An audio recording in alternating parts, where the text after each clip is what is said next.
markalarda yüksek fiyatlara satılan dolgulu tacın yapımını göstereceğim. Malzemeler çok uygun fiyatlara bulabileceğiniz şeyler. Mesela ben bu tacı sadece 1 liraya aldım. Sizin evinizde bu şekilde kalın bir taç varsa almanıza bile gerek yok. Bir de kadife kumaş kullandım. Siz kumaş seçiminde esnek likralı kumaşlar kullanın çünkü sonrasında tacın dışına geçirmek biraz zor oldu. Onun haricinde yaklaşık 2,5 santim kalınlığında bu süngeri kullandım. Ben bunu bir döşemeciden aldım ve fiyatı sadece 1 liraydı. Siz de kolaylıkla bu tarz bir sünger bulabilirsiniz. Şimdi süngeri kesebilmek için tacın enini ve uzunluğunu ölçüyorum. Maket bıçağıyla kolaylıkla kesiliyor.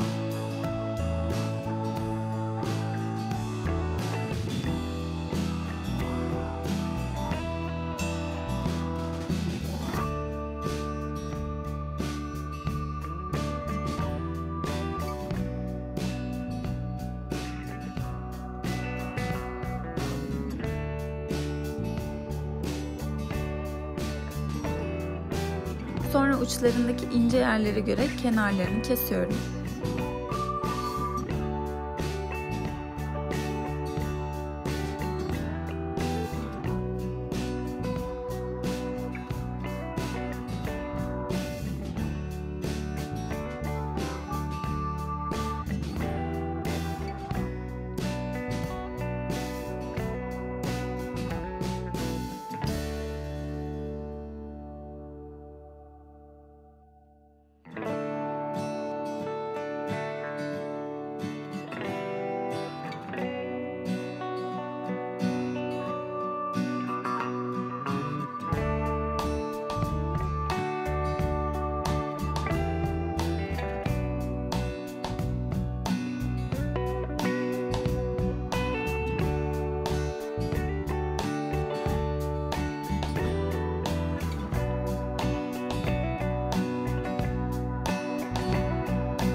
İki tarafı da kestikten sonra oynamasın diye sabitledim.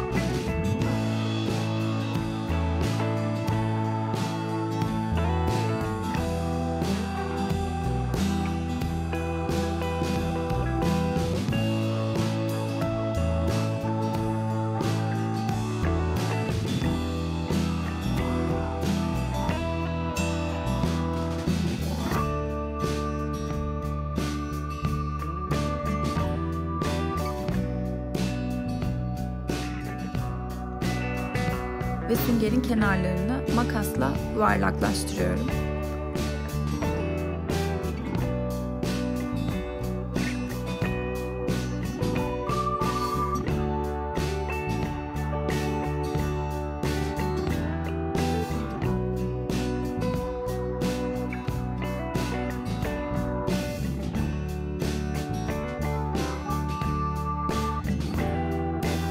Sonra silikonla sağlamca yapıştırdım.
ve köşelerini yine sabitledim.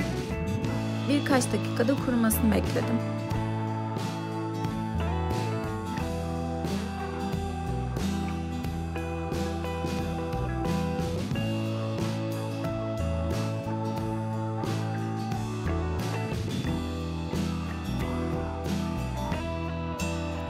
Kuruduktan sonra tacın uçlarını yuvarlaklaştırdım.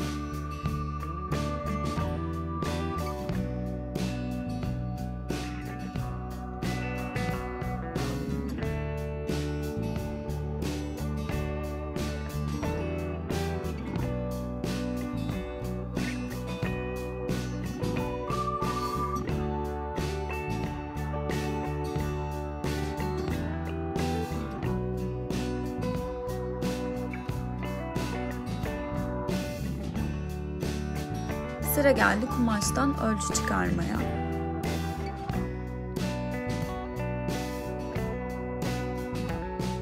Bunun için yine mezuramla ölçü aldım.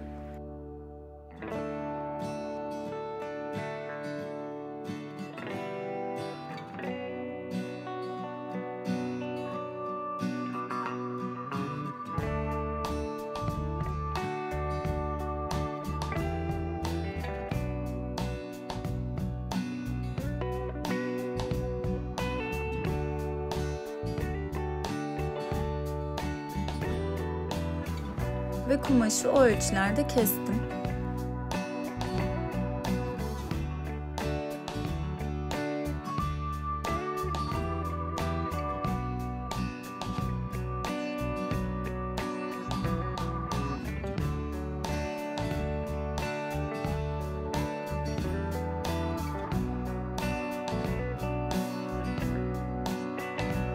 Şimdi de bu parçayı dikeceğim noktaları belirledim. Kalemle ufak izler bırakıp sonra birleştiriyorum.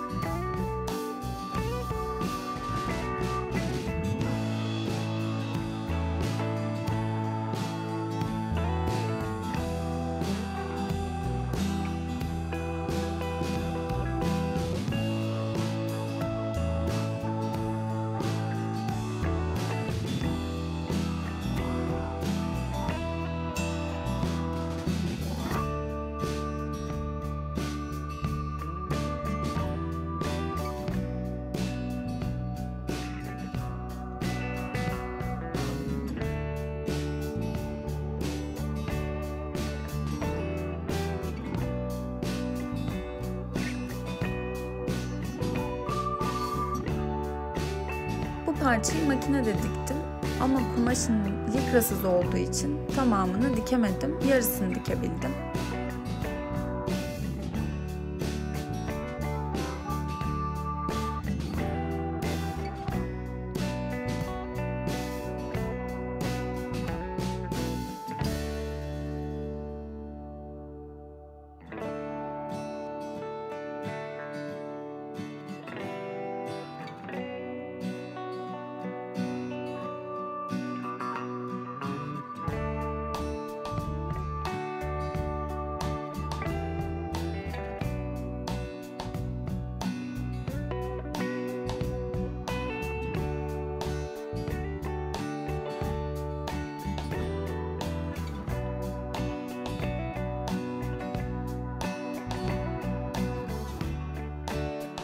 Bu şekilde tacımdan geçirdim.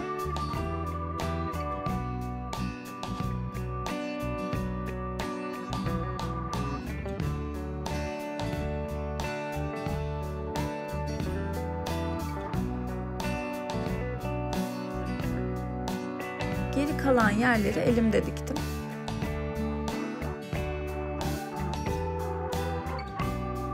Nasıl diktiğimi yakından gösteriyorum. Gizli dikişle uç kısımları içe kıvırarak fazlalıkları içe verdim.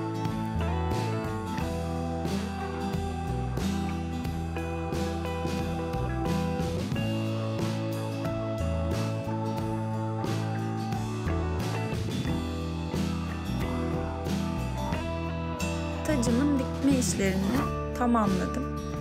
Şimdi de süsleme kısmını yapıyorum.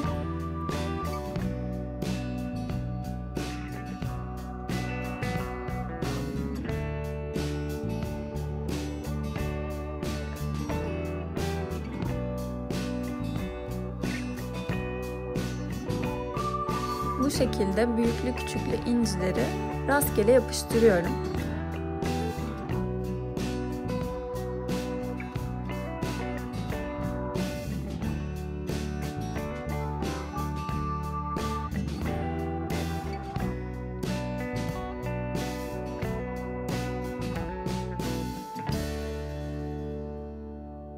Ben silikonla yapıştıramadım. Belki kumaşımın türündendir. O yüzden bu yapıştırıcıyı kullandım.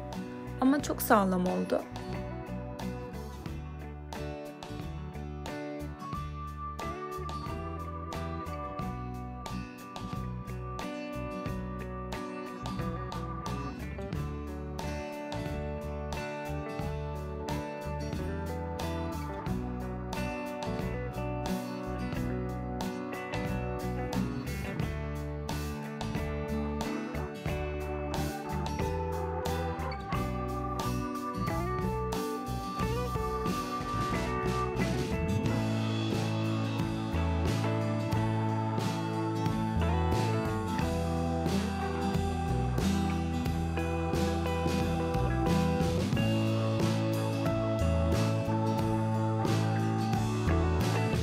Siz de kolaylıkla ve gerçekten çok uygun fiyata bu taşları yapabilirsiniz.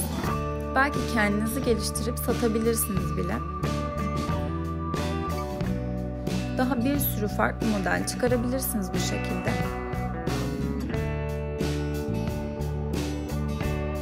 Sonuç benim için çok güzel.